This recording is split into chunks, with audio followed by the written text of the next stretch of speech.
This is what a URL. This is a URL. ये पूरा हमारे पास क्या बन जाता है? URL. URL is Uniform Resource Locator.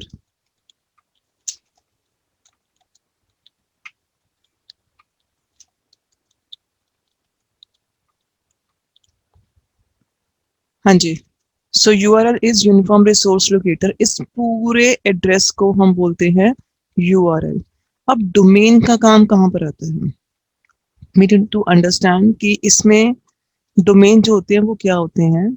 Domains basically we have primary domains and sub domain. यहाँ पर हमारे पास जो इन है, in, this is the primary domain. मतलब इस URL में जो इन है वो क्या है? Primary domain. ठीक है. और उसके आगे मेरे पास जो निक है, this is the sub domain. ठीक है. और जो CBSE है, CBSE is a sub domain of nic. Got it? मतलब ये जो सब डोमेन होता है, एक्चुअल में it shows the name of the website that must be unique. और जो प्राइमरी डोमेन होता है वो एक्चुअली उसकी कैटेगरी डिसाइड करता है कि वो आपकी वेबसाइट किस फॉर्म में है. इट इज अ प्रॉफिटेबल और नॉन प्रॉफिटेबल ऑर्गेनाइजेशन. ठीक है. या फिर मतलब कि आपकी किसी स्पेसिफिक कंट्री को बिलोंग कर रही है, या एजुकेशनल वेबसाइट है, कुछ भी है, मतलब कि what ever it is, it also depends on your primary domain. ठीक है. एंड सब डोमेन जो होता है वो आगे उसका जो ये पार्ट होता है. ठीक है. मतलब इनका सब डोमेन है निक और निक का सब डोमेन है CBSE. ठीक है. Now the URL is clear to everyone.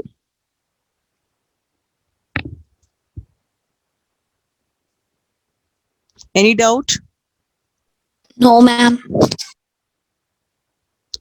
सब डोमेन बता दूं फिर से?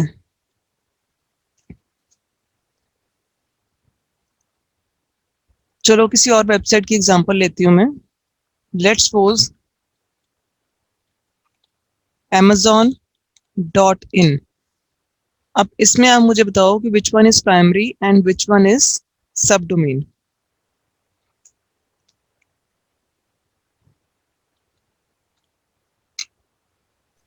.in is primary, Amazon is subdomain. Yes, .in is primary and Amazon is subdomain. ठीक है. हाँ जी, जस्ट क्लियर. अब इन आपका प्राइमरी डोमेन है जो एक्चुअल में उसका एरिया डिफाइन करता है कि वेदर इट्स ए प्रॉफिटेबल और नॉन प्रॉफिटेबल ऑर्गेनाइजेशन. मतलब under which category it will come. We have so many categories that you can say that some kinds of websites are .org, .mil, .gov. कुछ government websites होती हैं, कुछ Indian websites होती हैं, कुछ educational websites होती हैं, कुछ ऑर्गेनाइजेशनल वेबसाइट्स होती हैं. ठीक है. कुछ मिलिट्री रिलेटेड या डिफेंस से रिलेटेड वेबसाइट्स होती हैं. कंट्री स्पेसिफिक तो होती हैं, .us की भी होती है, .in की भी होती है. ठीक है. मतलब ऐसे वाले जो वेबसाइट्स होती हैं उनका ये जो प्राइमरी डोमेन है वो उसका एरिया डिफाइन करता है कि वो वेबसाइट जो है वो किस चीज को बिलोंग करती है. ठीक है. And .com is obviously commercial website. It is a profitable website जिसमें कुछ ना कुछ आपको आता रहता है. ठीक है. आपके अकाउंट में. And then we have the name of the website that is considered as the sub domain. ठीक है. मतलब आप प्राइमरी डोमेन के आगे ये सोच लो कि उसके आगे आगे हमारे पास जो भी मेंशन है that is considered as the sub domain. ठीक है. Got it? Ma'am domain name क्या होगा? amazon.in.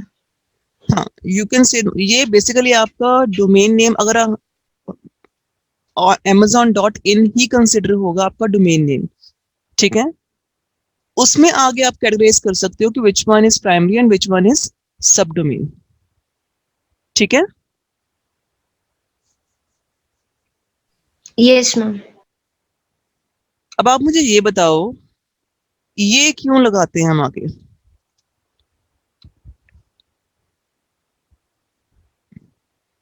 It is www. The full form is World Wide Web. World Wide Web. हाँ, अब ये क्यों लगाते हैं हम आगे, इसका रीजन क्या है? हर वेबसाइट की स्टार्टिंग पे ये लगा होता है, क्यों होता है? क्या रोल क्या है इसका?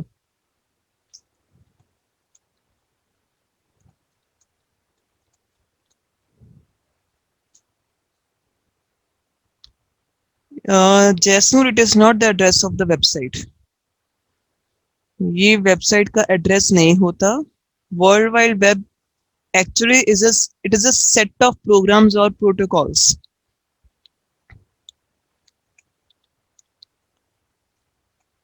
Set of program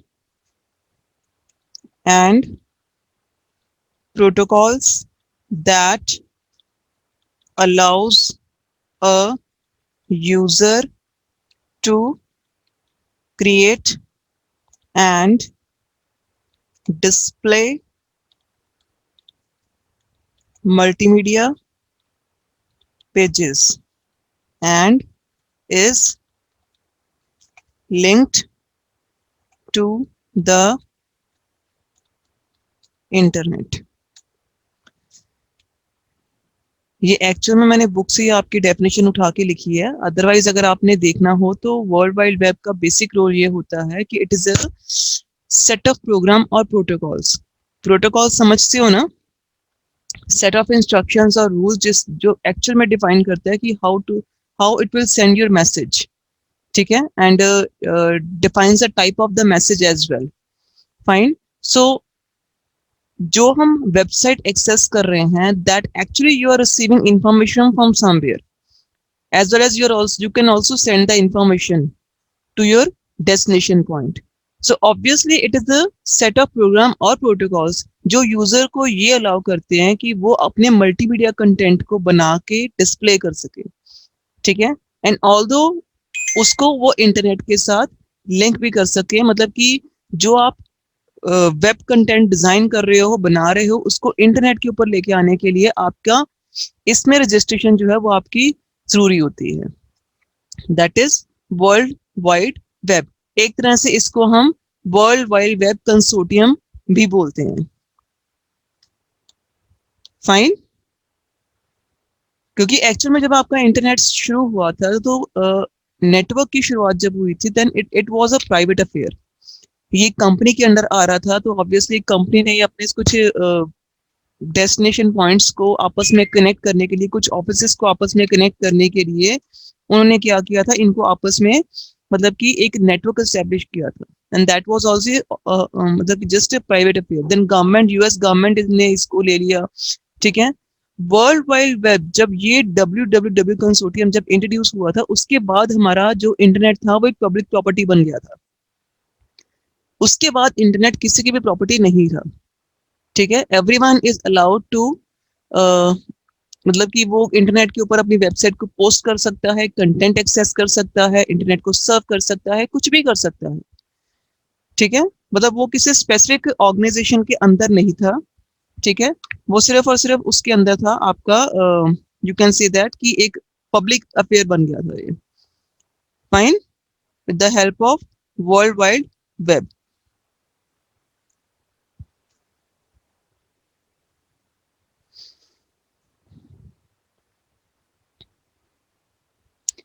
now next, इतना क्लियर है सबको? Yes, ma'am.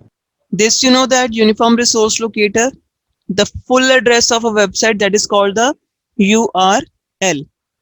ठीक है, that is uniform resource locator, which actually defines the location of your website. और वेबसाइट को वो आपका क्या करता है, बताता है, सर्वर को पहुंचाता है, ठीक है. आप इसमें अपना सारा जो है वो आप मेंशन करते हो, ठीक है. So this term you already know. And after that एक और चीज है विच आई वांट टू डिस्कस, जो पहले भी थोड़ी बहुत हम कर चुके हैं.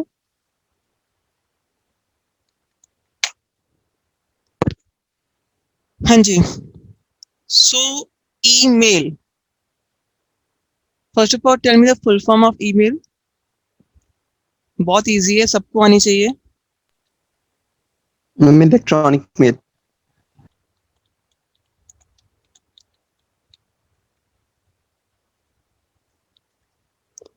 हाँ जी, इट इज electronic mail.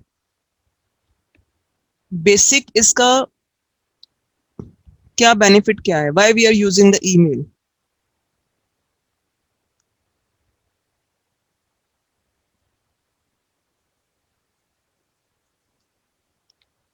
Can you name the protocol? Which protocol we are using in email?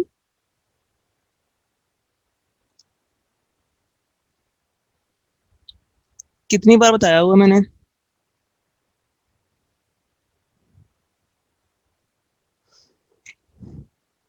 Electronic IMAP? Mail में, हाँ जी, IMAP is the protocol for email. Yes, definitely. IMAP से पहले हम कौन सी यूज करते हैं? ये करवाई हुई है ना मैंने आपको? SMTP. Yes, SMTP. It is what? Simple Simple mail message transfer. form. Not message, not message. It is mail. Simple mail. हाँ, simple mail transfer protocol.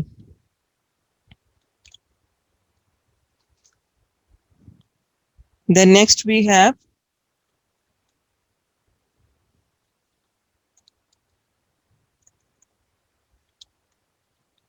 IMAP. That is Internet Mail Access Protocol. ये abbreviations ना अच्छे से लिख लो, चाहे इसका screenshot ले लो जो मैं लिख रही हूँ यहाँ पे, क्योंकि ये आपके काम आने वाली है, एग्जाम में जरूर आएंगी 1 मार्क में। Then we have another protocol, that is POP3. ठीक है, अब उस दिन आपने POP की फुल फॉर्म मुझे बताई थी, that is post office protocol. It should be here post office protocol 3. जब आप POP3 लिखते हो then it comes to post office protocol. अगर सिंपल POP आता है तो वो आपका पॉइंट टू पॉइंट है, ठीक है. That is actually related to your client server, and point to point जो हम टाइप्स ऑफ नेटवर्क जो है वो किस तरह का होता है वो हम यहाँ पर डिफाइन करते हैं, वो अलग चीज है. ये है आपका POP which is post office protocol 3. ठीक है, अब इन तीनों में डिफरेंस क्या है? इसमें से SMTP जो है वो आपकी सबसे पुरानी है, ठीक है. It is the oldest one, ठीक है, जिसका बेसिक रोल क्या होता है कि it is use to send the simple mail, ठीक है. तो इसमें हम जो मैसेजेस साथ में हम जनरेट करते हैं, जैसे हमने कोई मल्टीमीडिया मैसेज साथ में अटैच कर दिया, that is not meant for SMTP, वो आपका IMAP में होता है, ठीक है. ये आगे वाली जो प्रोटोकॉल्स हैं उसमें होता है, ठीक है. And IMAP is used for accessing and storing emails from a mail server over a TCP/IP connection. अब इसमें होता क्या है कि IMAP की एक सर्विस आपको बता देती हूँ जो एक्चुअल में SMTP में नहीं होती. IMAP में क्या होता है कि whenever you read your mail, whenever you open your inbox, first of all, ठीक है, there are certain mails which are unread and there are mails which are already read, ठीक है. तो जो ऑलरेडी रीड की हुई मेल्स आपकी होती हैं वो आपकी मतलब कि मेल बॉक्स में स्टोर हो जाती हैं, ठीक है. जो अनरेड मेल्स होती हैं वो आपकी सर्वर पॉइंट में पड़ी होती हैं, तभी आपको वहां पर अनरीड का मैसेज आता है कि इतनी मेल्स जो हैं वो आपकी अभी अनरीड है, ठीक है. जब भी आपने मेल को ओपन किया तो वो आपके इनबॉक्स में मतलब आपकी स्पेस में वो आ जाएगी, ठीक है. This is the basic difference between the SMTP and IMAP. IMAP में ये फैसिलिटी होती है, ये चीज होती है कि until और unless you haven't read the mail, वो आपके स्पेस में नहीं आएगी, ठीक है. जब तक वो आप उसको रीड नहीं करोगे तब तक वो सर्वर पॉइंट पे पड़ी रहेगी. एंड समटाइम्स ऐसा भी होता है कि देखो, अगर इसकी लेटेस्ट एग्जांपल्स मैं आपको दे रही हूँ, वैसे तो ये ईमेल में फैसिलिटी भी होती है, ठीक है. Whenever you send any message on WhatsApp, ठीक है, जब आप कोई भी व्हाट्सएप पे मैसेज सेंड करते हो तो व्हाट्सएप के ऊपर आपके पास मतलब कि वहां पर सिंबल्स होते हैं कि सिंगल टिक इज दैट की मैसेज आपकी तरफ से चला गया, ठीक है. डबल टिक दैट मीन्स कि वहां पर डेस्टिनेशन पॉइंट पे डिलीवर हो गया. Blue double tick that means कि वहां पर रीड हो गया. जब तक वो ब्लू डबल टिक नहीं होता तब तक आपके पास ऑप्शन होती है कि आपने जब उसको सेंड किया है तो आप इतने टाइम के बाद आप उसको डिलीट कर सकते हो. तो दूसरे बंदे को मैसेज जाएगा ही नहीं वो, ठीक है। तो ये चीज होती है, that is through IMAP. Then you have POP. POP is the post office protocol, ठीक है। मतलब आप लोकल कंप्यूटर्स के ऊपर आप मेल को डाउनलोड कर सकते हो, अपने पास रख सकते हो। जैसे आप कोई मल्टीमीडिया साथ में मैसेज अटैच करते हो, तो एक बार आपने उसको देख भी लिया तो वो रीड का मैसेज आ गया, बट आपने उसको डाउनलोड नहीं किया, तो वो डिफरेंस जो होता है वो आपका पीओपी में हैंडल होता है कि आपके पास मल्टीमीडिया मैसेज आ गया, आपने उसको डाउनलोड नहीं किया, बट आपके पास मल्टीमीडिया मैसेज आया, आपने उसको डाउनलोड कर लिया। तो ये चीज जो हैंडल होती है वो आपकी पोस्ट ऑफिस प्रोटोकॉल के थ्रू होती है। फाइन। इसमें हमारे पास दो वर्जन होते हैं, पीओपी 2 एंड पीओपी 3। हाँ जी, now these three protocols are clear to everyone.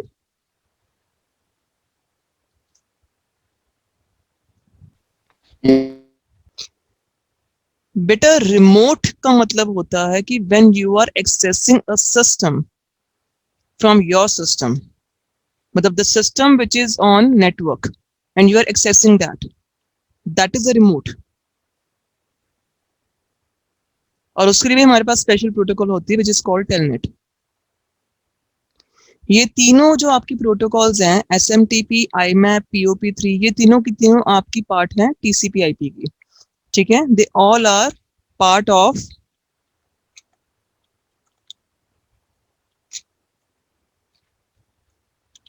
TCP IP, all three, ठीक है।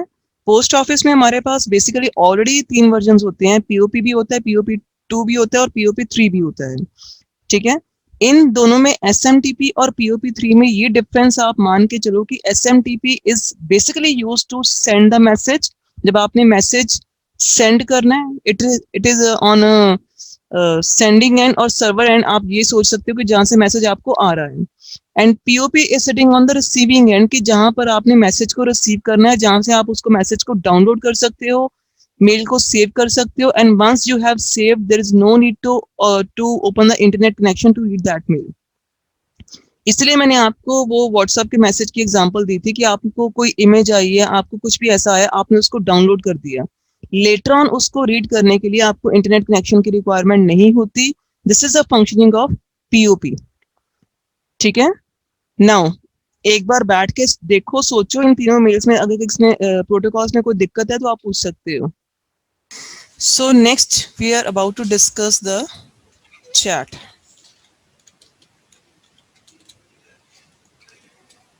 Chat एक्चुअल में होता क्या है? It is a instant messaging services. अब मैं आपको व्हाट्सएप की एग्जांपल दे रही थी, एग्जैक्ट में व्हाट्सएप की एग्जांपल यहाँ पर ज्यादा सूट करती है क्योंकि that is a part of a chat, ठीक है।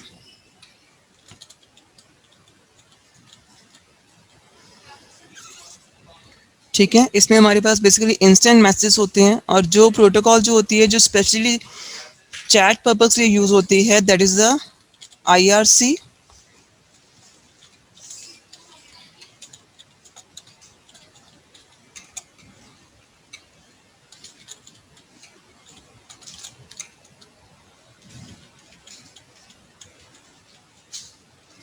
and then we have XAM,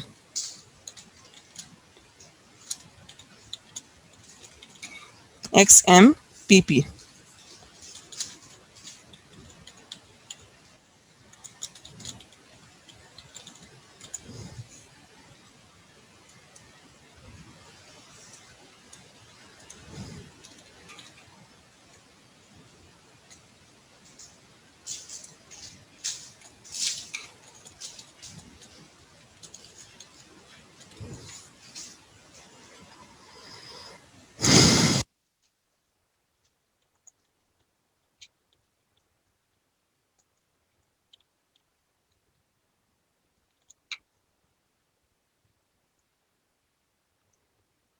Just mark these two protocols. These two protocols are used for chat service.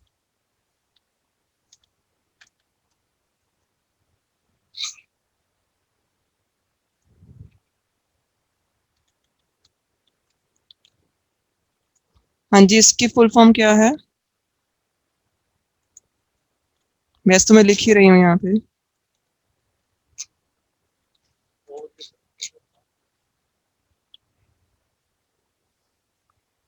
This is what voice over internet protocol.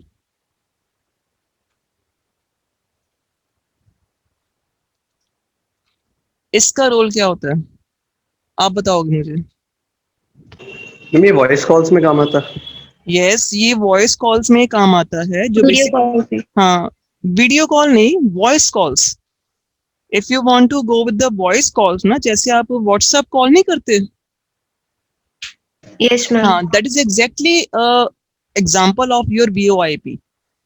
ठीक है, वो वहां पर exact उसकी example वही है, that is voice over internet protocol. ठीक है,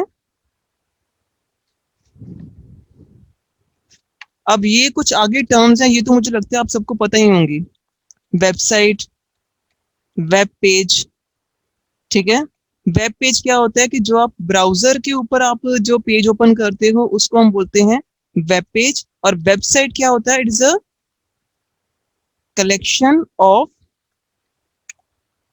web pages.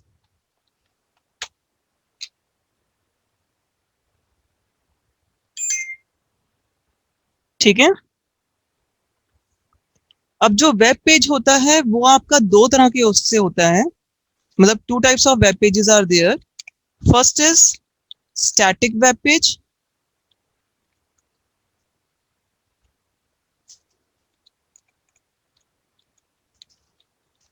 Dynamic web page. Static web page is what? It is a type of web page which gives you only information. No interaction with the user, no input from the user.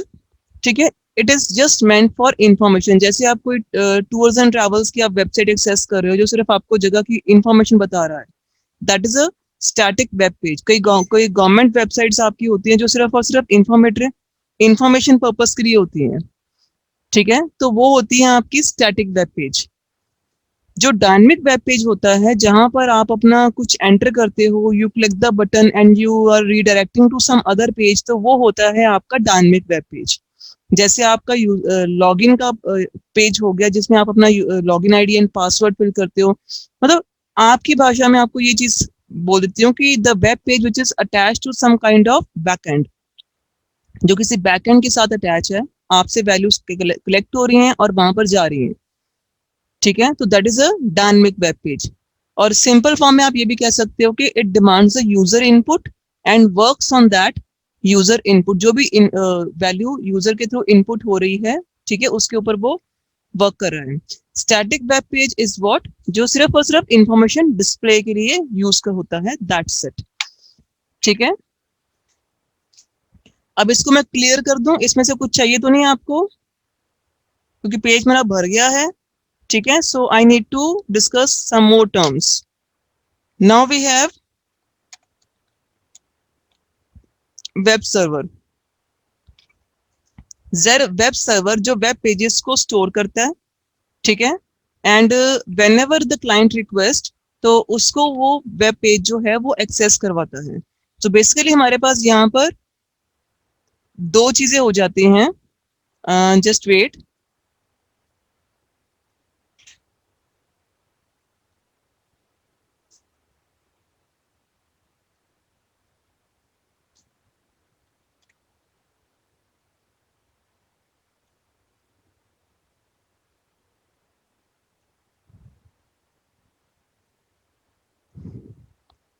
अब ये है हमारे पास web browser,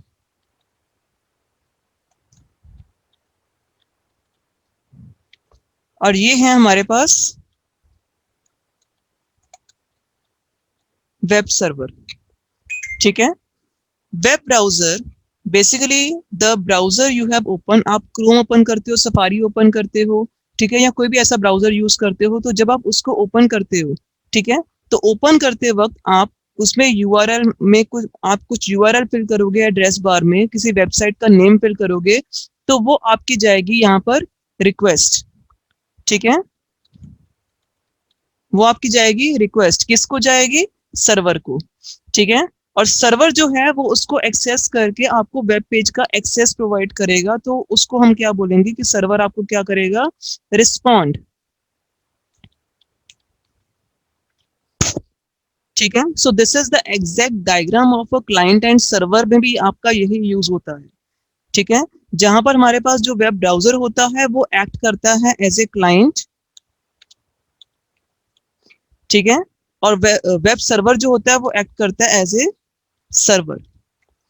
ठीक है, तो client हमेशा server को request send करता है एंड सर्वर जो होता है क्लाइंट की वैलिडिटी चेक करके उसको रिस्पॉन्ड बैक करता है कि what ever it request the website, जो भी उसने रिक्वेस्ट की है उसको वो क्या करेगा, रिस्पॉन्ड करेगा और आपके ब्राउजर के ऊपर क्या हो जाएगा, आपका वेब पेज ओपन हो जाएगा। ठीक है, आपने यूआरएल में देखा www.youtube.com। ठीक है, तो वो यूट्यूब की रिक्वेस्ट सर्वर के पास जाएगी और सर्वर उसको एक्सेस करेगा, यूट्यूब को कहीं से ढूंढेगा और फिर आपको रिस्पॉन्ड करेगा और आपके ब्राउजर के ऊपर यूट्यूब जो है वो ओपन हो जाएगा। This is the exact mechanism कि आपको जब वेबसाइट को आप एक्सेस करते हो तो वो कैसे होती है। फाइन।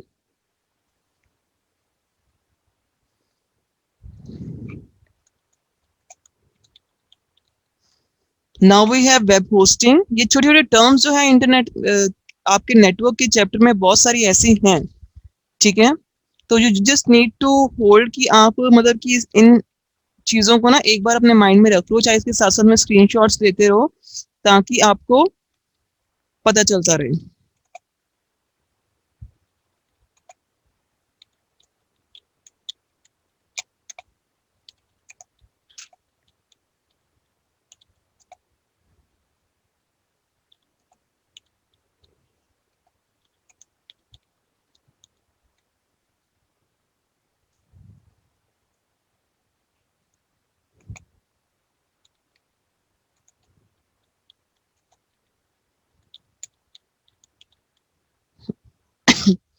हाँ जी, क्या लग रहा है वेब होस्टिंग क्या है?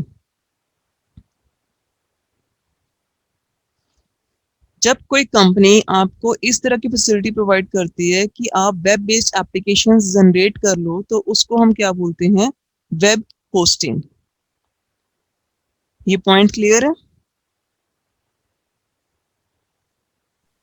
Yes ma'am. और इसकी एग्जांपल? मैम इंस्टाग्राम पे कोई आईडी बनानी। ब्लॉग्स,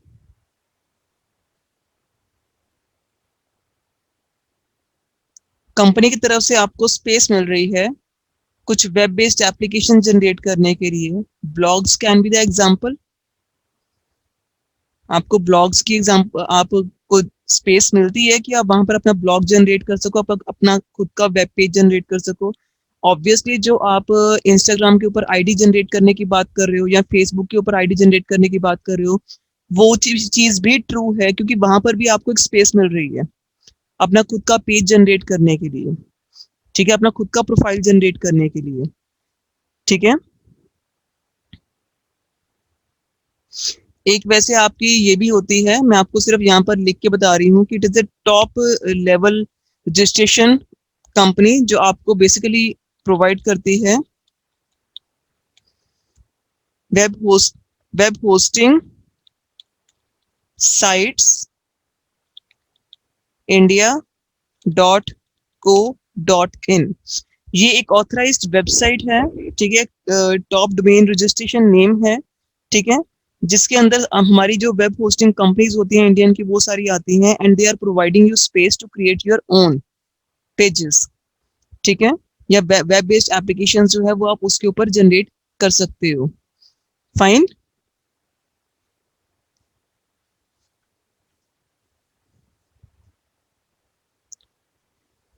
अब ये तो आई गेस सबको क्लियर होगा।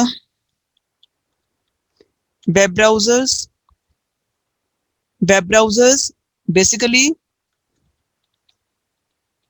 Softwares used to display a web page. एक वेब पेज को डिस्प्ले करने के लिए जो हम सॉफ्टवेयर यूज करते हैं उसको हम बोलते हैं वेब ब्राउजर।